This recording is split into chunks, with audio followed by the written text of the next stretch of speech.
Hey guys, Aileen here, back with another review. Today we're going to be reviewing the Apache AL9W Laminator. I use this very frequently. I've had it for a couple of years. It has not failed me. I'm going to show you the ins and outs of how to do it. I'm going to also show you how to make a little color page memory book using this laminator. So we're going to start with turning it on. I've got it plugged in already. There's just a simple switch here. It's going to start making noise and the power button is going to turn on. When it is ready, the ready button will turn on. Basically all you're waiting for is the rollers in here to heat up. While we're doing that, we're going to put color page in a laminator pouch.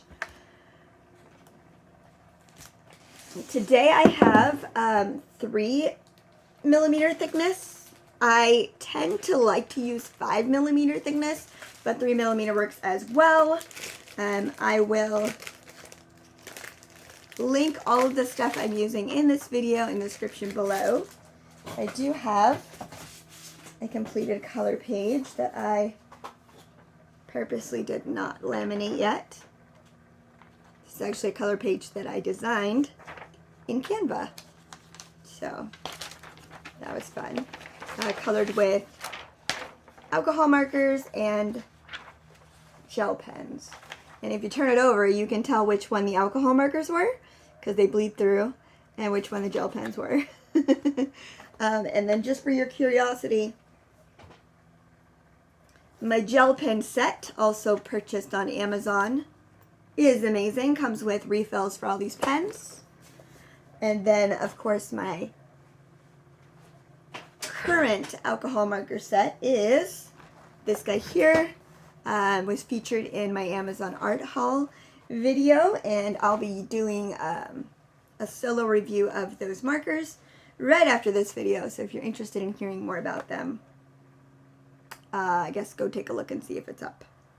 So this is not ready yet. A couple of things you want to make sure when you are putting it in the laminator. You always want to make sure that this side here is not the side you feed into the laminator. If you do that, it is going to unravel.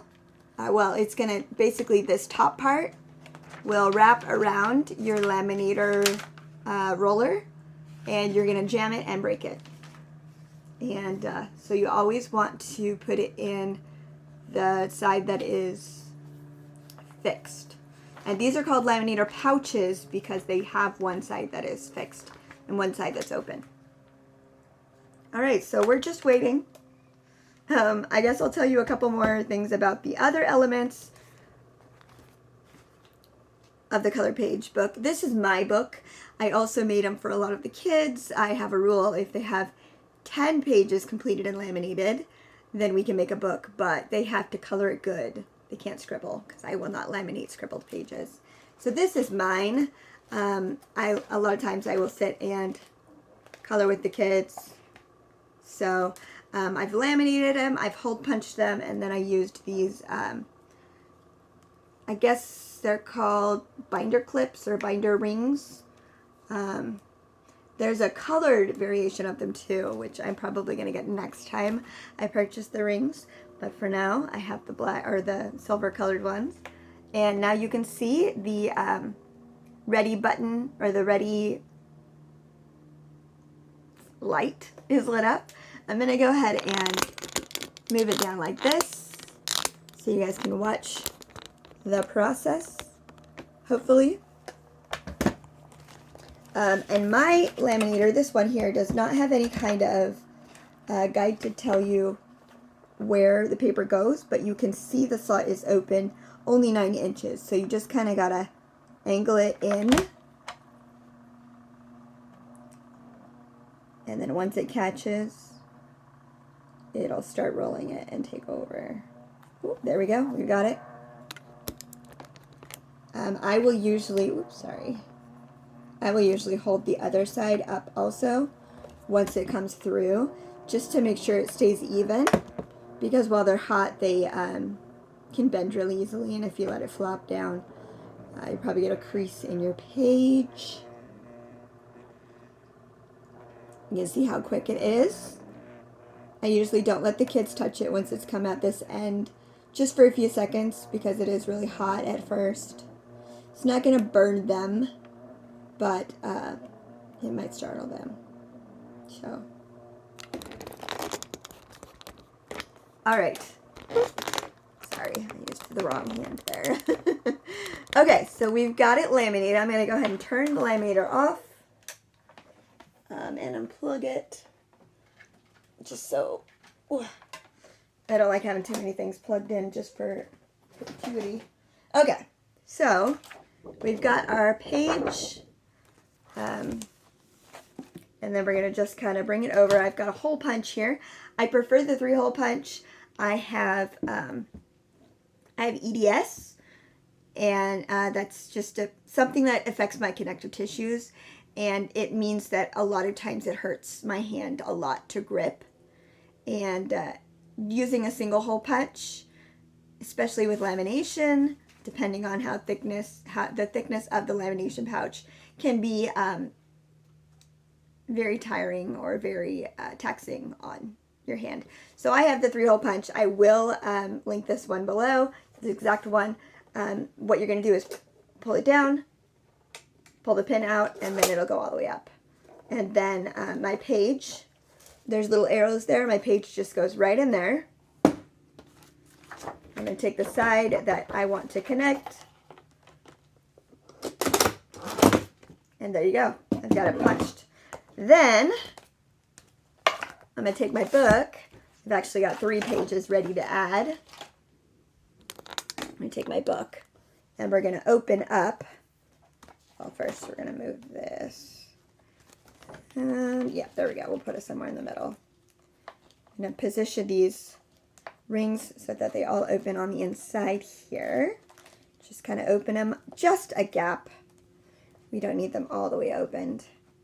And then we're just going to add one at a time. This is a great way of saving color pages rather than, you know, having them on the refrigerator to where they fall down and end up getting stepped on and thrown away, or maybe having a box somewhere or shelf somewhere. This is a great way to save them. Even if you don't want to put them into a book, if you laminate them first, it's going to keep them from getting stepped on or dirty or crinkled or whatever is bound to happen. And I know it tends to be a really big pride point for the kids to have a book of pages that they have worked really hard on. So, yeah. So, simple little, I do find these color pages. This one I actually ripped out of a book. You can see the end is rough. But you can make the cover sheets or you can download them. Just in case you're unaware, there are like a million different websites where you can download color pages for free. And then I usually use FedEx to print them because they have a thicker paper. Not that it makes that big of a difference. You can still see like I said, this was you can tell this one's alcohol marker because it leaked right through. I use clipboards with all of my color pages. However, that thicker page just does to make it a little bit more secure when you're coloring. So that is my review of the Laminator. I have had absolutely no problems with it. I did have a previous Laminator. It was a little bit more expensive. It was a little bit more complicated. And I made the very grave mistake of putting the page in the wrong way, like I was telling you guys. And the top page did actually end up rolling around the Laminator roller and melting. And there was absolutely no way to get it off. So that one just had to go in the trash, which was very sad because it had turquoise on it and I love turquoise. Anyhow, I replaced it with this one, which I believe at the time was under 20 bucks. I don't remember exactly how much it is. And of course I didn't write it down on my little paper.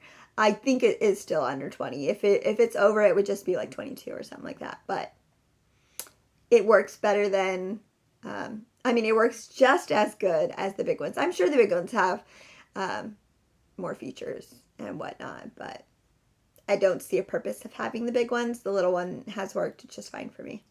So if you're looking for a laminator, if you thought maybe this was something frivolous you didn't need, well, it cost less than 20 bucks. So might as well add it to your crafting arsenal. You never know when you might need it. So, and then of course, stay tuned if you want to see that review of the alcohol markers from Amazon.